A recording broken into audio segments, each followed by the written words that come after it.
Is the true test if someone is on steroids is how big they are? Well, the answer might surprise you.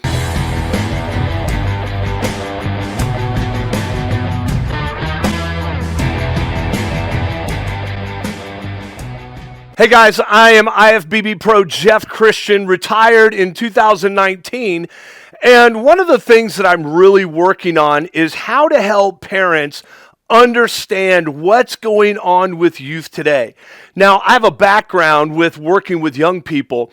In my early years, I worked with Judge Alan Brubaker up in Kokomo, Indiana, designing alternate sentences for youth that were in trouble. Also worked as a youth probation officer and worked with youth in the private sector for over 15 years.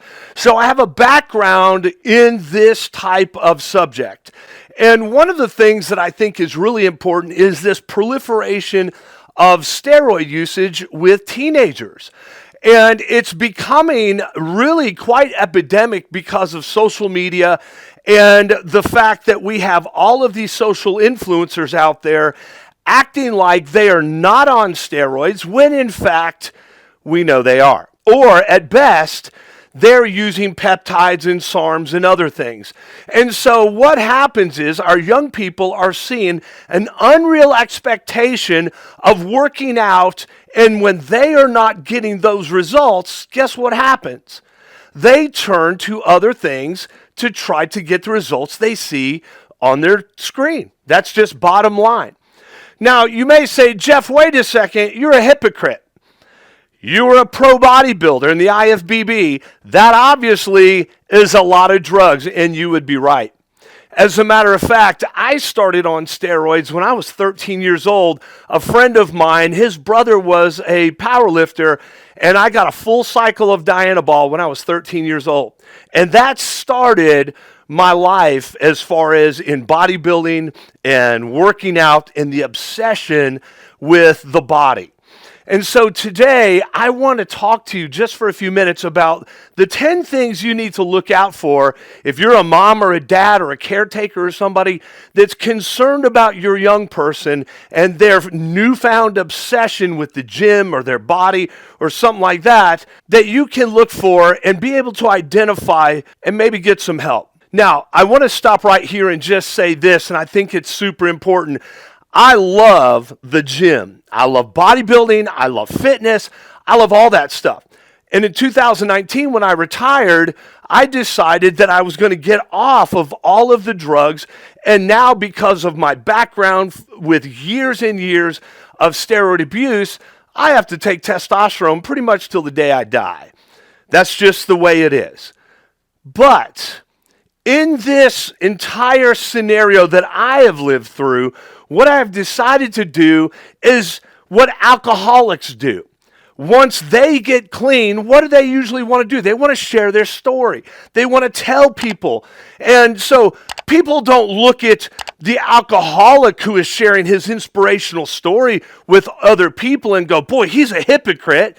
No, they applaud them. People don't look at the drug addict who gets out of the drugs and then starts talking to young people and telling them about the dangers of drugs and saying, boy, he's a hypocrite. No, they celebrate him. Why? Because they're telling their story. They're trying to dispense some wisdom. Hey, young person, this is where I was. This is the cause. This is the effect. This is what happened to me. Now, don't go that way. Or if you have young people that are going to go that way, let's get them to the doctor. Let's do something to keep these kids safe.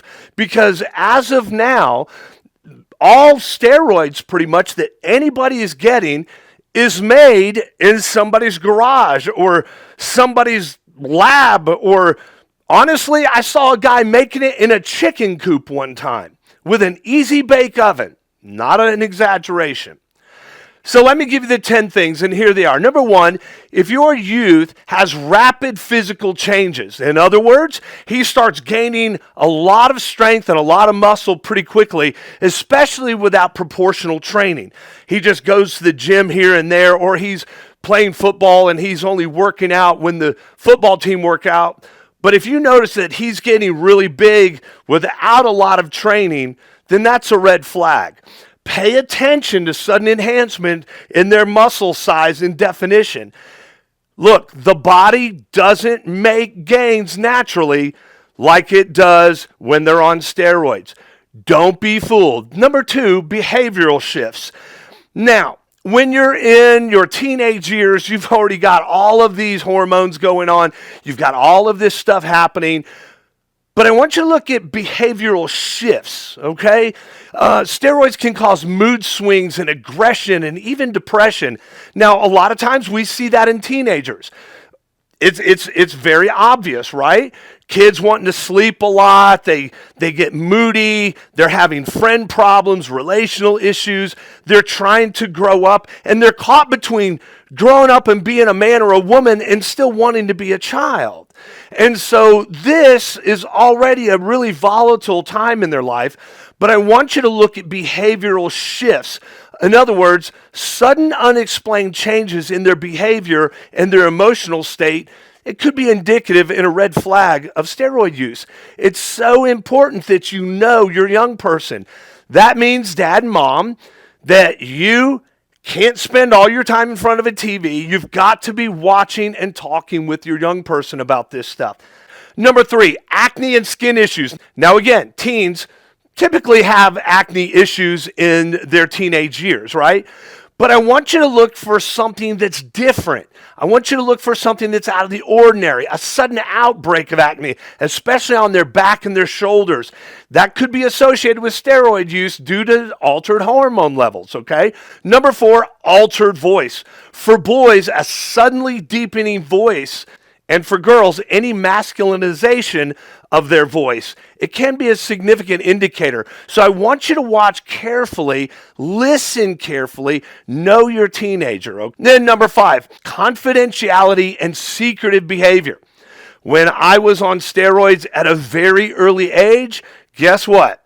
I was hiding it all over my room. I was hiding it up underneath the mattress. I was hiding it inside the box spring, nailing the stuff back up just to keep my stuff secretive. Keep it out of view of the FBI. You say, who's the FBI? The Family Bureau of Investigation. That was my mom. I'm telling you, my mom could sniff out anything, and she found my steroids many different times. Number 6, physical side effects. Okay, here we go. In males, developing breast, or what we call gyno, especially if your young person is typically overweight, he may develop gyno. If he's usually thinner and has more testosterone in his body, typically you won't see the gyno as much. Gyno, or what is called bitch tits, it's a developing of breast tissue, or looks like it. In females, it's developing more masculine features like a sculpted jawline or facial hair.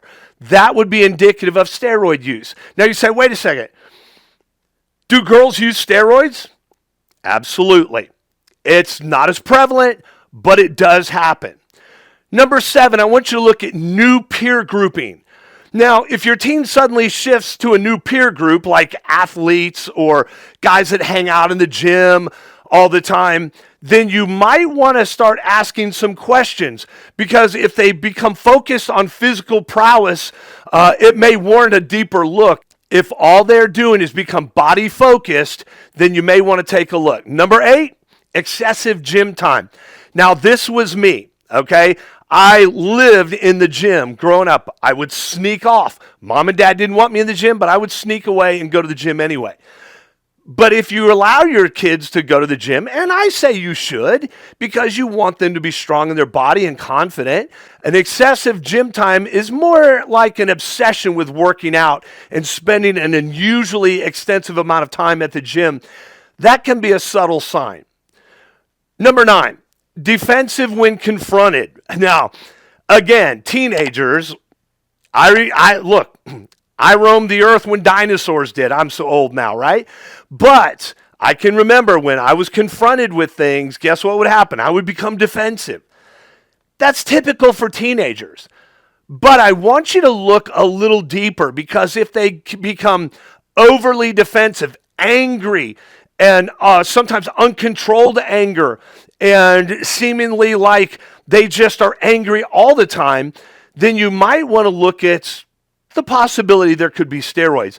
If you have discussions about their physical changes or their workout habits, and that triggers a really defensive anger in them, then guess what? Tread carefully, because it's possible they're on steroids. Number 10, steroid paraphernalia. Now, this one you think would be easy, but typically most parents tend to overlook things. If you find vials or needles or suspicious pill packages, those are obvious. But I want you to dig a little deeper. I want you to, like I said, start looking at your credit card. Typically, teenagers don't have credit cards, but if your son or daughter does, and you're noticing a lot of these signs, then you better look at their credit card too, and look for internet purchases. If they're getting it from a local source, you might want to look at large cash withdrawals. Typically, a vial of testosterone will cost anywhere from $50 to $75, $80. But if they're buying multiple vials and they're buying pills and things like that, you could see cash withdrawals a lot higher unless they're just buying a little bit at a time. So you want to be careful and look out for steroid paraphernalia too. Look in the trash. If you're noticing a lot of these things, look in their trash. Look out in your trash, because I can remember what I would do. I wouldn't put it in my trash in my room. I would put it inside a bag, go outside and put it deep inside the garbage can in my parents' house. Or I would take it, put it underneath the seat of my car, next day, drive away and throw it away. Spotting these signs, guys, it can be hard, because as a parent, you may feel like you don't know what to do. But I would tell you is have an open conversation with your young person before this happens. If you notice your son is skinny and younger and he's getting picked on, there's going to be a little more temptation to start maybe going this way. If he's overweight and he's picked on, and you start noticing obsessions with social media platforms that are based around social influencers that are into fitness, and you can tell that they're using drugs, then, guys, you might want to start really having these conversations with them. Now, this is important because at 57 years old, I now, as I said, I have to use steroids, testosterone, pretty much till the day I die. Once you cross that line and put that needle inside your glute or your leg, you've really crossed the Rubicon. And it's hard to get off it once you really start seeing the results. To me, it's just as addictive as any other drug, because it gives you a visual result, and you tie that visual result with that needle or with that pill. And when that young person goes off of those steroids and he starts to shrink down, guess what happens?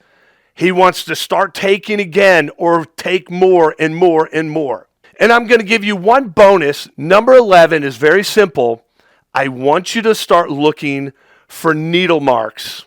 It could be in their shoulder, it could be in their leg, but a lot of times young people are using it in their glutes. The reason this is so important is most teenagers are getting their information off of social media, YouTube, out of forums, and they're not practicing good hygiene when it comes to giving themselves shots. And so a lot of young people end up with abscesses, or they end up with problems, what you would call test flu, where they're not feeling good. All of a sudden, they're running a fever out of nowhere right after they give themselves a shot. And so look out for that as well. But really watch for those needle tracks in those areas that I told you, which are typically the most prevalent, because that's where they're hitting it.